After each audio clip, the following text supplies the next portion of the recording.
What's up, fight fans? I'm Brett Cagle, joined today by Anthony Balester. We are the Fantom Sports MMA podcast, and we're going to be breaking down PFL Vs Bellator and also the UFC Fight Night from Mexico last week. Which card do you want to talk about first, Anthony? We can start out with the UFC if you want. Sounds good to me.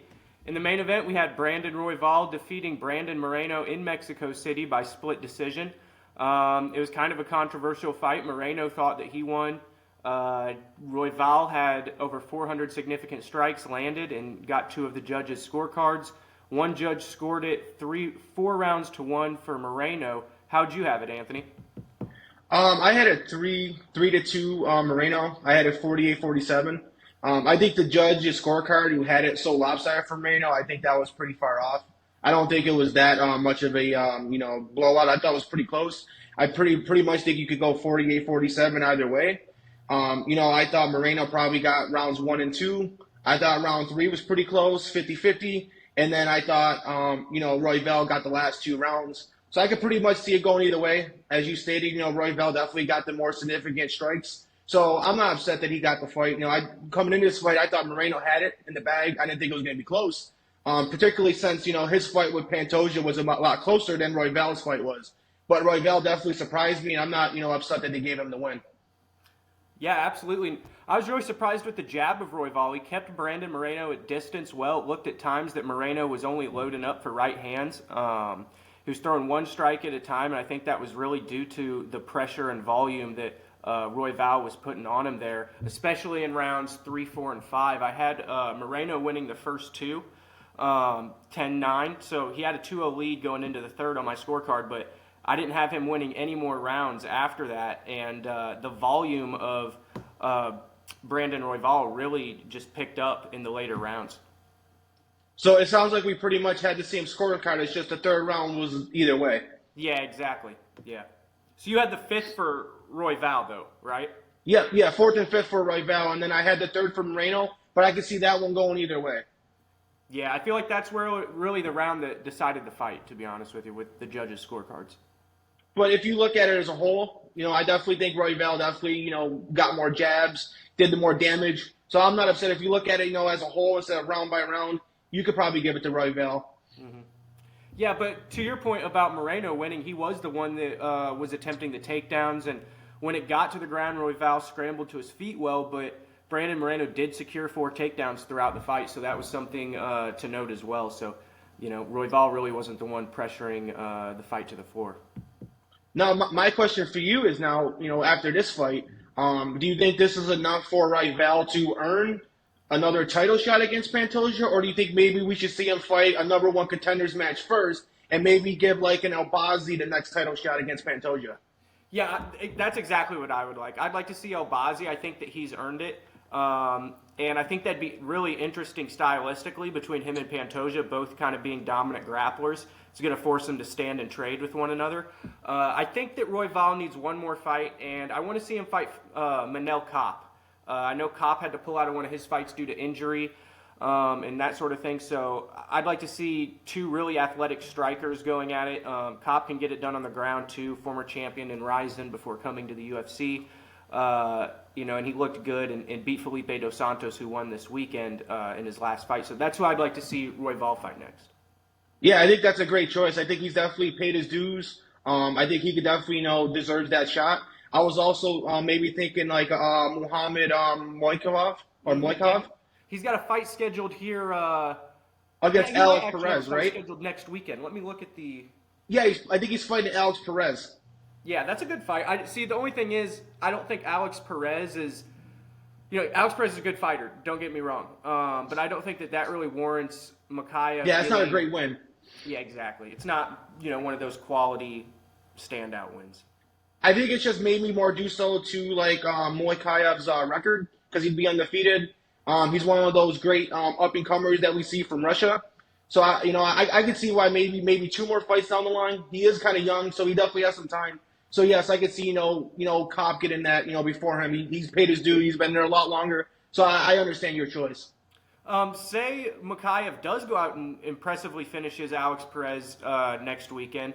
I saw Perez has been submitted in the UFC before, and Mokaev's like he's a jiu-jitsu wizard on the ground, really. If he goes out there and, say, subs him in the first round, would you like to see him fight Royval and the winner of that get the #1 contender?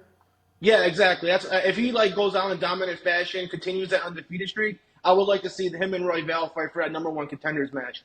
Yeah, I would too. I think Cape's got to kind of be thrown in there. There's some other guys as Of course. well. But 125 is as deep as it's ever been, really. Yeah, honestly, for a That fight division last night that with Alta Moreno and Felipe Dos Santos, that was a war. Both of those guys looked good.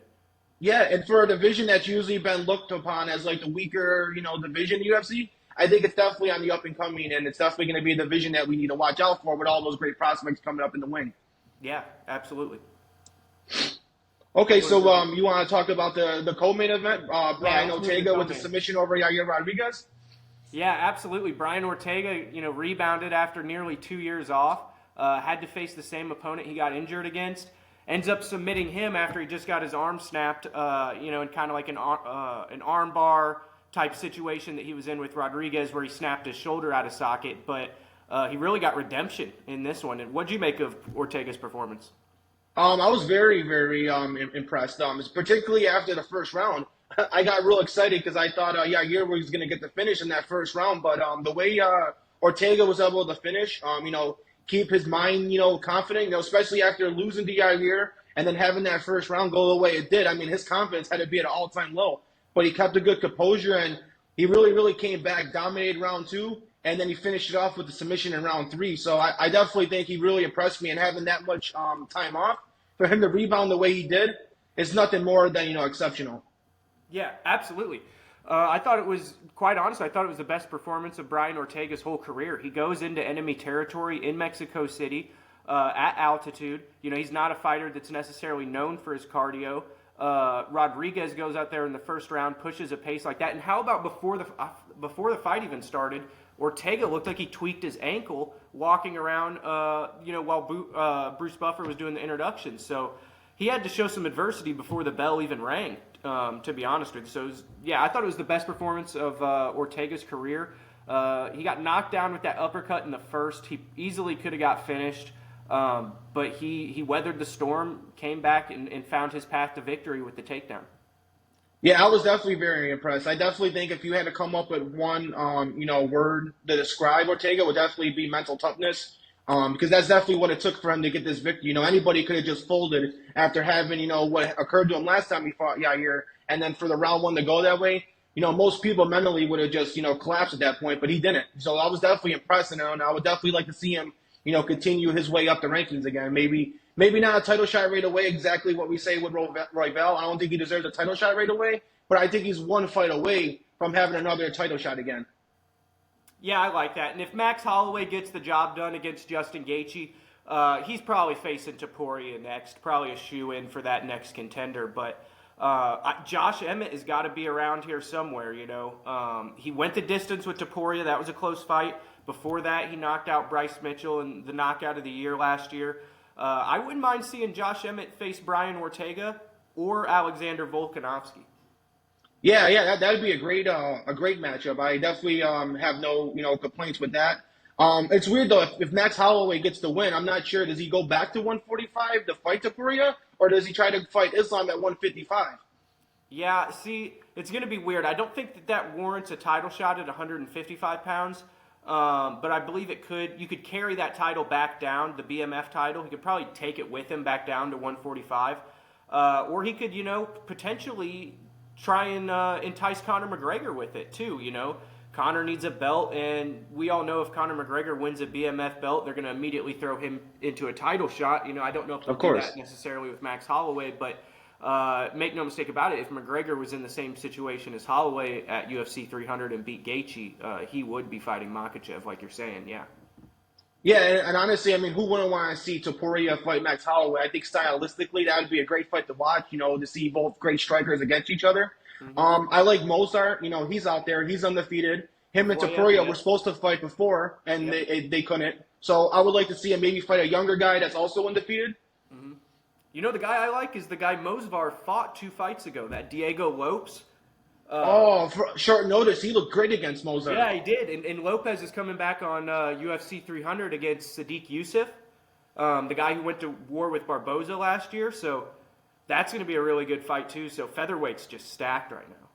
Yeah, I mean, and with what Volkanovski's done in the history, I mean, he definitely warrants, if he wants the immediate rematch, I would definitely say give it to Volk, and then maybe have, like, a number one contenders match between Ortega, Mosart, Holloway. And don't forget, if Aljamain Sterling moving up to 145, if he beats Calvin Kattar, he's going to be looking as a number one contender, because most of the time when you see a former champion move up in a weight class, it usually only takes them one or two fights, and they're talking title shot as well. So there's definitely a lot of guys that Topuria could definitely choose from.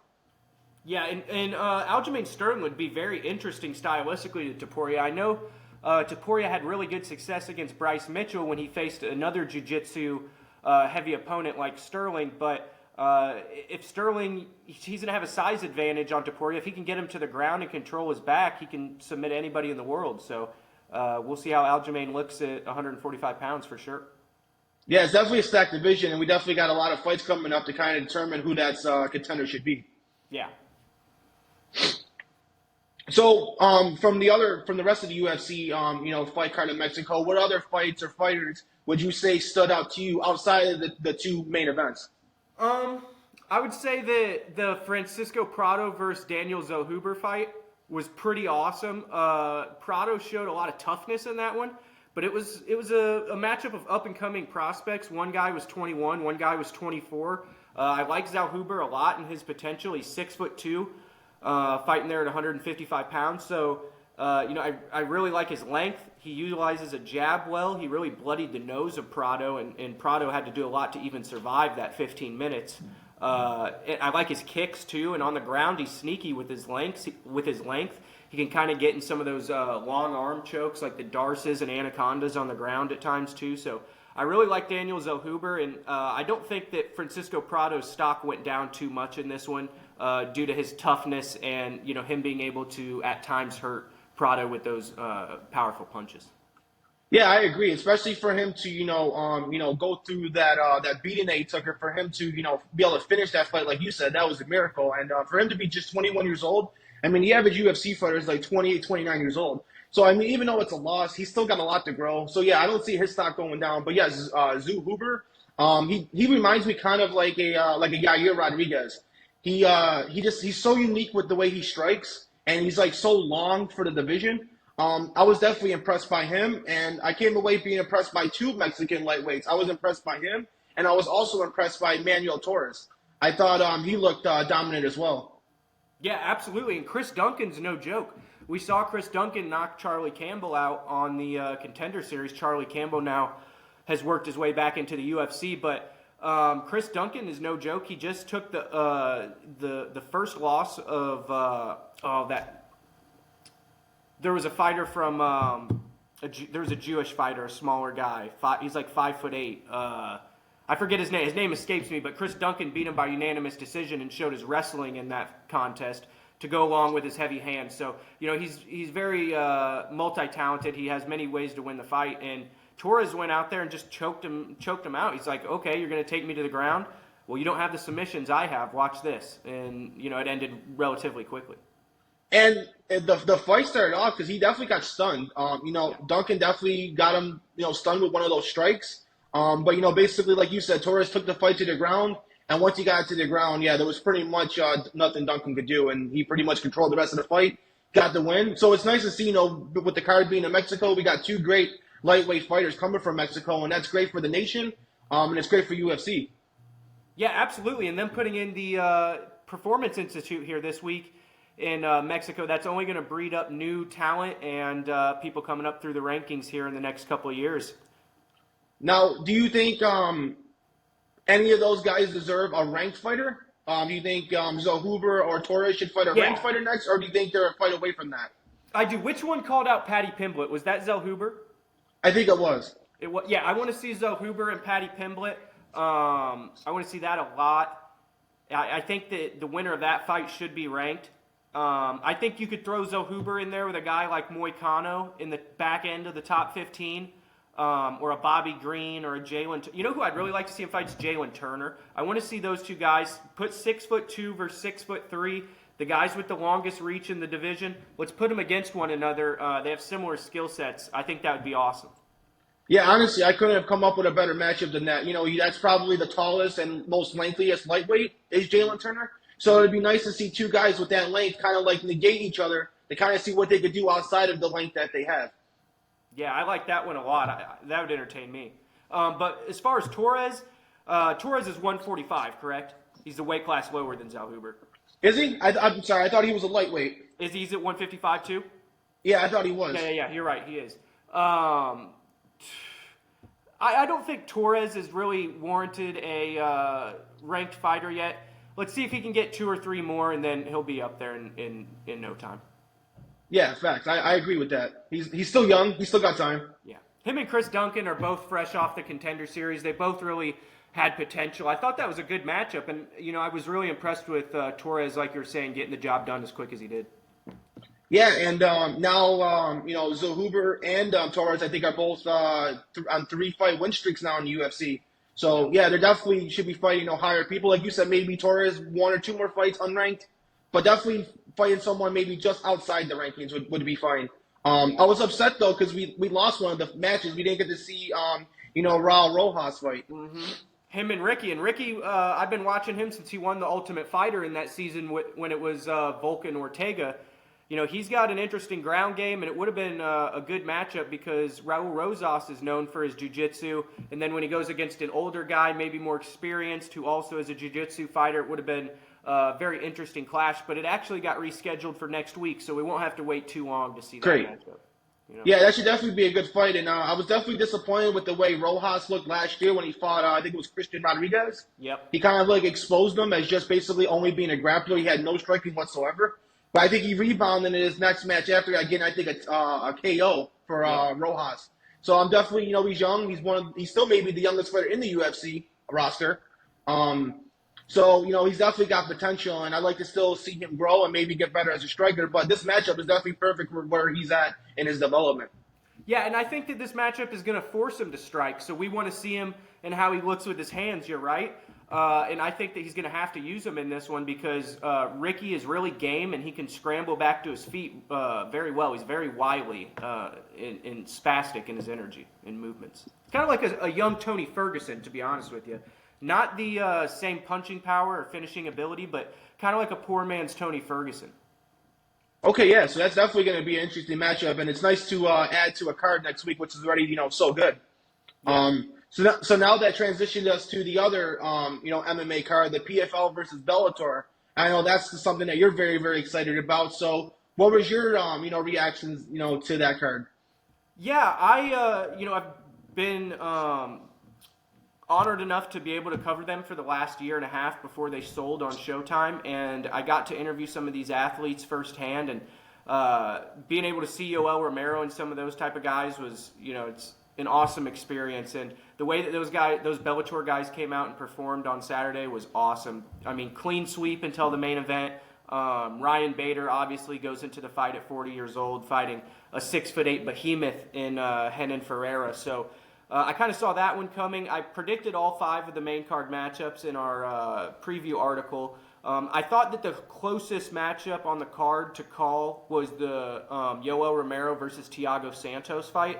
But for me, it came down to Romero. Even though he's 46, he's a young 46. And the mileage on the clock, he's been in wars, but he hasn't been finished, violently. He's not somebody who's like Frankie Edgar or some of these guys who get up in the 40s, take a lot of damage. So, and he's got multiple ways to win fights, whether it's knockout or using his Olympic wrestling pedigree. So I liked Yoel in that matchup, especially with knowing Thiago Santos had knee problems. That really played a factor in that one for me. But in the main event, you just want to start with the main event. What did you make of Renan Ferreira getting the job done in 20 seconds? Yeah, I wasn't really surprised. I mean, when you got a guy who's 6'8", 260 against a guy who's 6'2", 6'3", 235 at best. I mean, it's basically a heavyweight against a light heavyweight. So I wasn't really surprised, but I was definitely impressed just by the overall size of, Ferreira. I haven't really, I'll be honest, haven't really watched much of him up until this point. So to see a guy that big in UFC, it only makes me more excited to see what it would look like if he did fight a Francis Ngannou or if he did fight someone close to his size. Because he's definitely going to overwhelm anybody that's even under 250. 6'3". So he's gonna at least take a guy like a Francis Ngannou size to even compete on the same playing field as him. Yeah, absolutely. He's a big boy. He's got, I'm not going to say he's got more punching power than Francis, but, I mean, if that guy lands the right hand he landed on Ryan Bader, anybody's going to go to sleep. That was just an absolutely vicious punch. And the ground and pound, being able to pounce on him like that. This is a guy at 6'8" who can do a standing backflip. So we're talking about a different level athlete. He'd probably be playing tight end in the NFL if he grew up in America. I really like Renan Ferreira as a prospect and heavyweight. He is 34 years old, so he's older than some people realize, but at the same time, Ngannou's getting up there in age in his late 30s. That's the matchup to make. Francis didn't get in the cage afterwards, which I was kind of surprised about. I wanted those guys to face off. It was said that the winner of Ferreira and Bader was going to be next to fight Ngannou in his return to the PFL, and I think that makes a lot of sense to me. What about you? Oh yeah, I think that's definitely the fight to make. And I think the reason why Ngannou didn't want to get in the cage was because he wanted, Ferreira to have his moment. By him jumping in the cage, most of the focus is going to be on Francis than him. And I mean, for him to have his first, big main event on a big pay-per-view card, I mean, you don't want to take that away from him. And Francis already knew he's fighting the winner, so why take away that spotlight from someone who hasn't had it before? To a guy Francis who's always had the spotlight for a long period of time now. Yeah, and that shows how humble and respectful Francis is because, we both know as fans watching the sport, there's a lot of champions who'd get in there and try and steal that shine from people, whether it would be a Conor McGregor, an Izzy, or something like that. Yeah, we definitely had our history of, stare downs in UFC. And most of the time they don't go too well. But a lot of times, they like to do it with a guy who's already been a champion, like when they did the O'Malley Sterling stare down. I mean, Sterling has already been the champion for so long. You're really not taking any spotlight away from him. But in this case, Ferreira hasn't had that moment yet. So I definitely am glad they didn't, ruin that for him. Yeah, I am too now that you said that. I wasn't even really thinking about that till you brought it up, so that's a great point. But just as a fan, I just wanted to see how much bigger Ferreira was than Ngannou. I just kind of wanted to see those guys go face-to-face to see where Ngannou stood up against him. Now, what did you think about the other fights? So we had a couple other matchups that are worth noting. I thought that the fight of the entire night, UFC or PFL versus Bellator, was the Johnny Eblen versus Impa Kasaganay fight. Kasaganay just won the light heavyweight tournament for PFL last year, was moving back down in weight to 185, where he competed in the UFC. So this was really his natural weight, and he fought Johnny Eblen, who some people thought coming into this fight was a top 5 middleweight in the entire world. And you know what? Impa Kasaganay really held his own. Almost got Johnny Eblen out of there in the second round. And Eblen had to shoot for desperation takedowns to win this fight. And he really grinded out a competitive victory. But entering as an over 3.5 to 1 favorite, it was one that people didn't think he was going to have to use as much of his talent as he did to get this win. Yeah, I would definitely say not only was that the fight of the night, I think that was the surprise and shocker of the night. Winner loss for Kasaganay.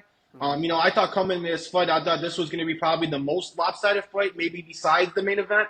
I didn't think Kasaganay had any shot against Eblen, and that's no knock to Kasaganay. It's just Johnny Eblen was considered, the cream of the crop of the Bellator. And, a lot of people even think that if he was fighting UFC, he may be the best 185 on the whole planet. So for him to, struggle against a guy like Kasaganay that, let's be honest, if we put him in UFC, he's probably not ranked.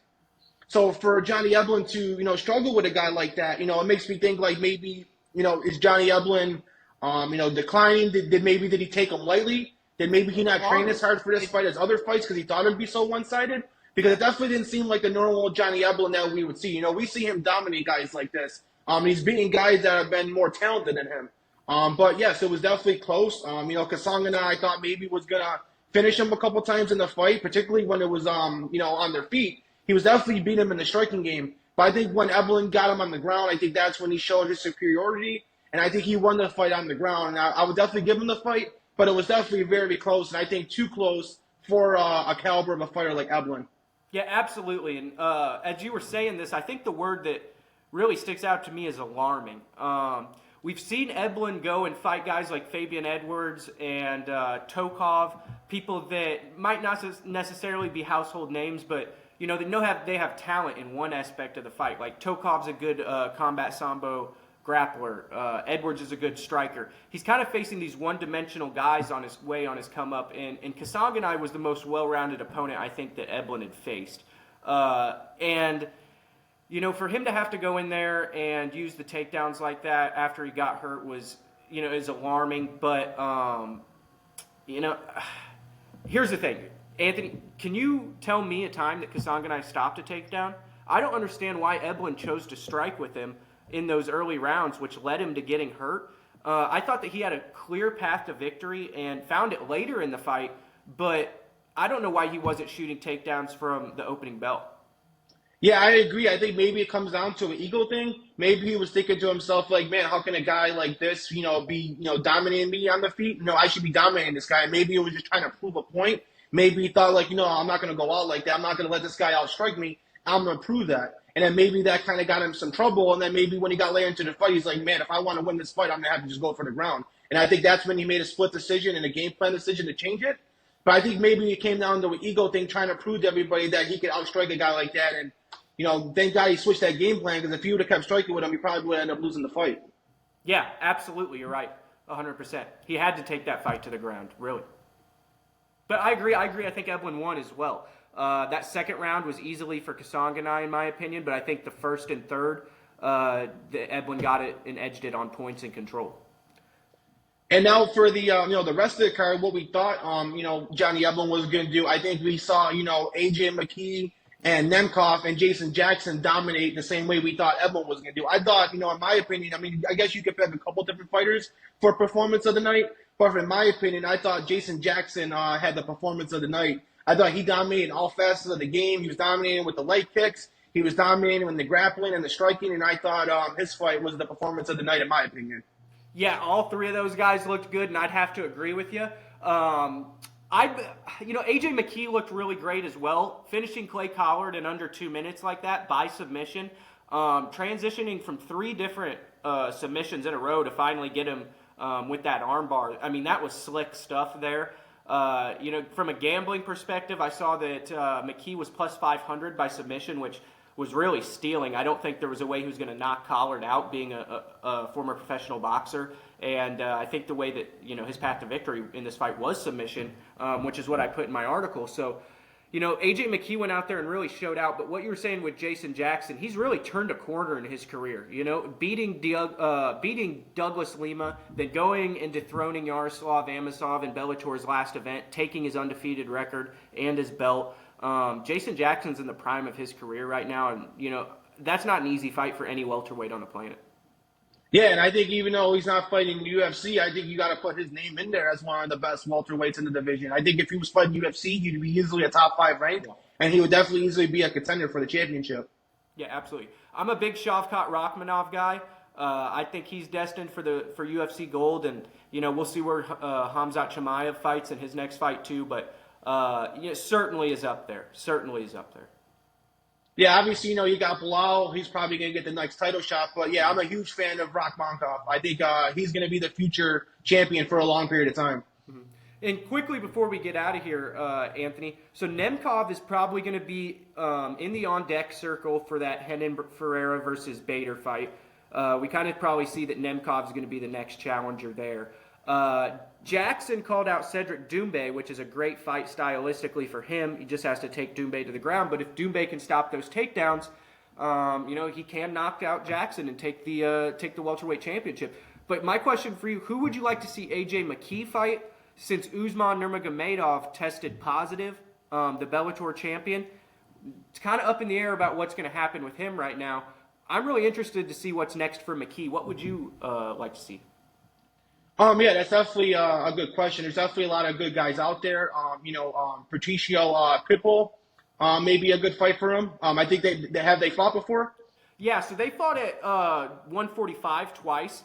AJ McKee took his belt, and then he came back and beat McKee by points. Since then, McKee moved up to lightweight, and he's undefeated since moving up to lightweight. Beat Spike Carlisle, Satoshi Souza, Ryzen's lightweight champion.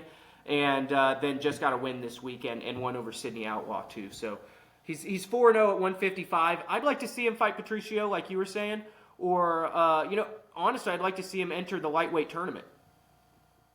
Yeah, for the PFL, that Yeah, would be great. I don't think there's anybody in that tournament that can come close to beating AJ McKee. Yeah, honestly, I feel like there's nobody at his weight class that could beat him in Bellator or PFL. I mean, I honestly, at this point, we're just waiting to see if is he going to ever transition to UFC or is he just going to continue to dominate everybody in his weight class at the PFL or the Bellator. Yeah, I think the only fight outside of the UFC that he'd be a betting underdog in would be against Usman Nurmagomedov. I think that'd be the only fight. Yeah, and it's so unfortunate that we didn't get to see him fight due to the suspension. Because honestly, I think even including a guy like Johnny Eblen, I think Usman Nurmagomedov is the most talented fighter that the Bellator or PFL has to offer, and I could definitely see him as a future UFC champion. I think that because of the relationships that Islam Makhachev and the Nurmagomedovs have, I think maybe they're waiting for Islam to kind of go through the 155 division, and then I think Islam's gonna move up to 170. And I think when he moves up to 170, I think you're going to see Usman move into 155, just like how we saw Islam move up at the same time Khabib left as well. Yeah, absolutely. Those guys are like brothers. I don't think they want to see them fight one another. But, man, can you imagine what those sparring sessions at the American Kickboxing Academy look like between him and Makhachev? I'd love to be a fly on a wall in that gym. Yeah, I bet they have better sparring sessions than any of the main events we see in UFC. I know, it'd be crazy. I mean, they might be the top two lightweights in the whole planet. Yeah, and honestly, and then you got Khabib coaching them, who may be the greatest lightweight of all time. So, I mean, those are some talented guys. And then you got the brother, Umar Nurmagomedov, who's going to be a great bantamweight contender as well in UFC. So that whole facility is stacked. And, the way that how disciplined they are, how hard they work, they care about the right things. They don't let the fame or the money change them. They're just all about family, discipline, and work ethic. And it's going to be really hard for anybody to challenge those guys with the discipline and the work that they put in and day out. Absolutely. Yeah, absolutely. And they're talented, too. They're disciplined, but they're also talented. Makhachev, he can get – we just saw him knock out Alexander Volkanovski with a head kick, and that's a guy who everybody's like, oh, he's just a grappler. He just wants to take you down and wrestle you. Well, now he's showing other aspects of his game, so all those guys are improving with one another and getting better. Yeah, it's definitely the evolution of them. Before the stigma was that they were only good grapplers and they could only wrestle. And I think we're starting to see the evolution of they're becoming all around MMA guys. They can strike, kick, they can do it all now, and that's just not good news for the rest of the UFC. No, it's not. It's not. But next weekend we'll be back here, and fight fans, if you want to catch us next week, we will be here after the UFC Fight Night card from the Apex, and we'll be reviewing that as well. But this is our first episode of the Fantom Sports MMA podcast. I'm Brett Cagle, and this is Anthony Balester, and we'll catch you guys next time. See ya.